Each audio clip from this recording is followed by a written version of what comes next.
Good morning, everyone. Happy Sunday. I hope you guys are enjoying your weekend. May God bless you all. Stay safe. And I know it's kind of chilly out there here in New York, but stay warm. And, we got to protect ourselves at all times. But I want to start things first with baseball. The Seattle Mariners, congratulations to that franchise. They clinched a playoff spot for the first time since 2001. Now, the last time that they were in the playoffs, I was in fourth grade. Michael Jordan was playing for the Wizards. LeBron wasn't in the league yet. The movie Shrek came out. Jay-Z's The Blueprint album was released. So it's been a long time coming. And this is such an amazing time for those fans, for that organization to finally break the drought and make the postseason. Now, the Sacramento Kings, I think they have the longest drought now in terms of not making the playoffs, which they haven't been in the playoffs since 2006. So again, congratulations to the Mariners. And I really want to see the Mariners and Blue Jays in a playoff round, and we're getting very close to it. Next up, I want to talk about the number one prospect, Francisco Alvarez. He got called up to play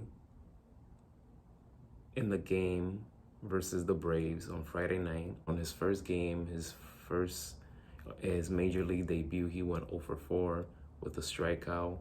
When he striked out, he lost control of the bat and flipped. But it's not going to be the last of him, so I'm looking forward to see more from Alvarez next year.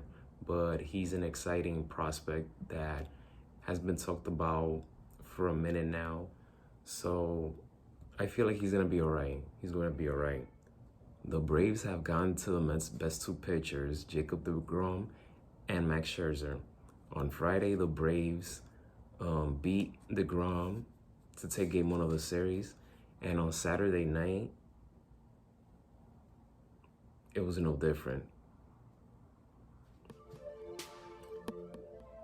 Matt Olson homered off Jacob deGrom on Friday, and this time he did it against Max Scherzer. Olson went 2 for 4 with a single and home run. Scherzer allowed 4 earned runs and had 4 strikeouts. Braves win 4-2 and grabbed the NL East division by 1 game over the Mets. The Mets are looking to avoid a sweep and tie the division with the Braves by trying to win on Sunday night, which will be on ESPN. As for the judge, Aaron Judge, he is still at 61, tied with Roger Maris for the single season home run record. He still hasn't hit 62. There's still plenty of chance for him to do that. Hopefully that they don't continue to walk him or him striking out, or even worse, getting injured at the wrong time. So Aaron Judge, he's gonna get there. He's gonna hit 62. And he could have finished the season with 64, 65, but so far, probably he's feeling the pressure of everybody just wanting to see him break the record, or it hasn't just been working out that way. But he'll get 62. It's just a matter of staying patient and waiting for the right pitch to hit it out. We're going to go on this commercial now, and when we get back, we're going to talk about football, Tua's concussion injury, and he should have not been playing, and also some college football, Washington versus UCLA. So we're going to get back after this.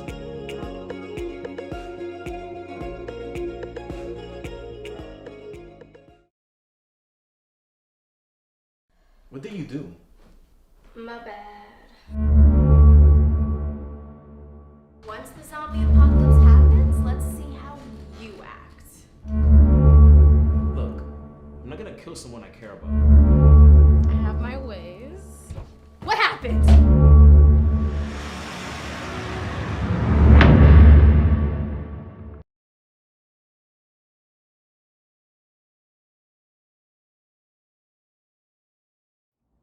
Welcome back to Sports News Flash at 12 with your host Miguel Mike Medina, of course.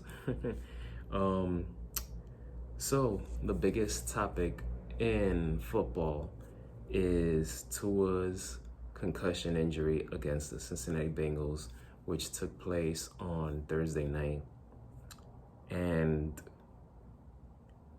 it was very scary to see this injury because, as we know, football is a violent sport, right? And it was just tough to see Tua's hands freeze up and his fingers were just awkwardly the way they were in position as he was laying down on the field. And I just don't understand why was he playing in the first place, because he went down hard on Sunday against the Bills with a concussion, and 4 or 5 days later it was the same situation again. So I believe the team doctor got fired already, but the team doctor had to be in trouble. The head coach is under fire as well, but he's not gonna get fired, but he's definitely made people raise some eyebrows about him, because you just don't do that in football. Concussions are serious. Injuries are serious, so you got to protect the players at all times. And Tua, who's one of my problems with Tua is that his durability issues. And when you have durability issues in this game, you got to protect them. You know, you can't risk them. So it was just very tough to see that. Very tough to see that. And the Dolphins need to have more patience with him. The Bengals won this game, but clearly Tua's injury overshadowed their victory and stole the headlines. But that's sports for you. Now, let's go to college football. Washington versus UCLA, which they took on Friday night. And this is one of those games that I was looking forward to watching. This is the third time in the last 40 years that both teams enter the game undefeated. Washington has committed just 2 turnovers this season. UCLA's running back Zach Charbonnet is just playing lights out. Michael Penix, Huskies quarterback Michael Penix Jr. should be getting talked more in terms of Heisman Trophy candidate. I understand that every year Alabama and Georgia will have players always in the hunt, but he definitely deserves worthy to be talked about because he's playing phenomenal this year. He has, prior to the game, he had 12 touchdowns and 1 interception and has thrown over 300 yards in each game this season, so that's impressive. UCLA were in control in the second and third quarter, both offensively and defensively. Washington tried to spark a comeback at the end of the fourth quarter, but it was too little too late. If they had more time, there probably would have been overtime, who knows. But the Bruins stay unbeaten. They win this game 40-32. Dorian Thompson-Robinson had a great game with 315 yards and 3 touchdowns. The Huskies will travel to Arizona State next Saturday, while the Bruins will stay home to face off the number 12 seed Utah.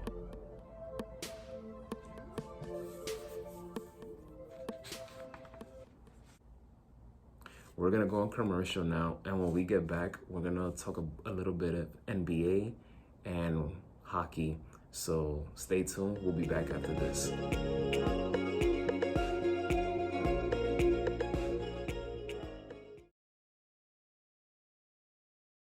About a week ago or so, I found this gold watch on the ground in Little Island. It's a brand new watch? No, not really. What should I do? You want to confide in your favorite cousin? Well, I see.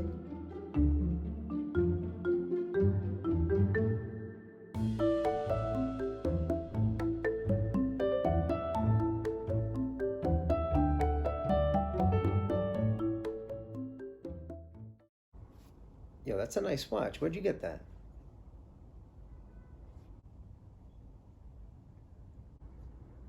What?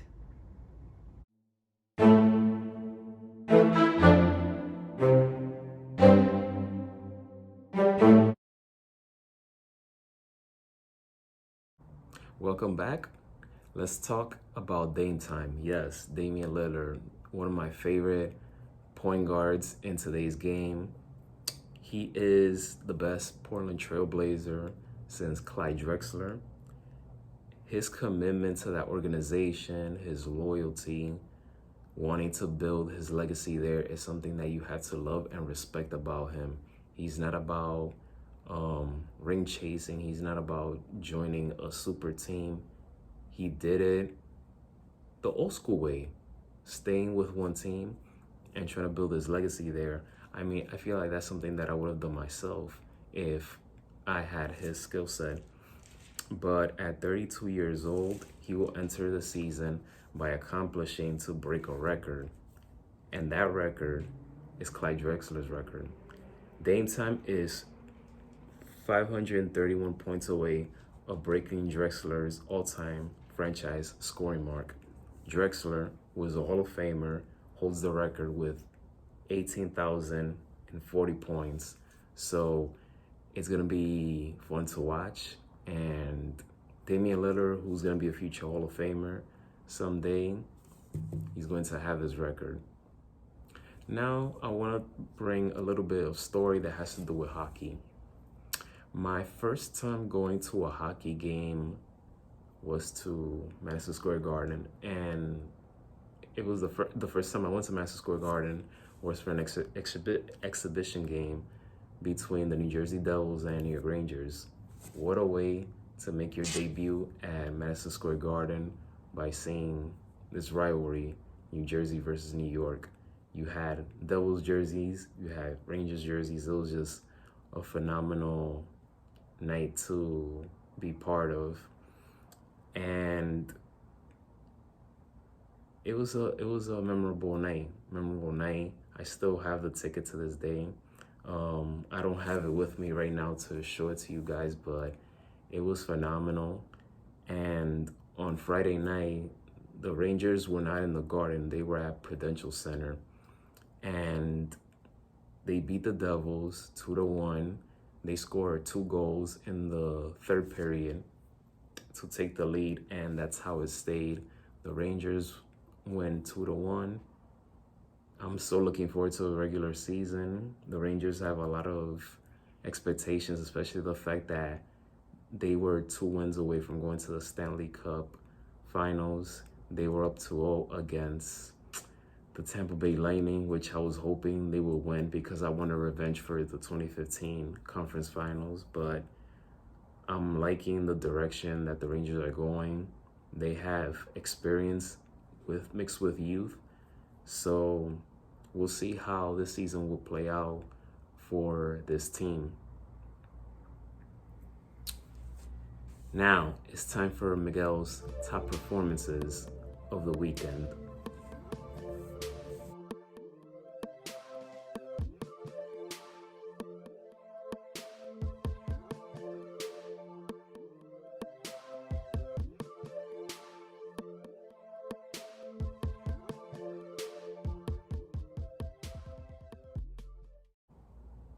That does it for today's Sports News Flash at 12.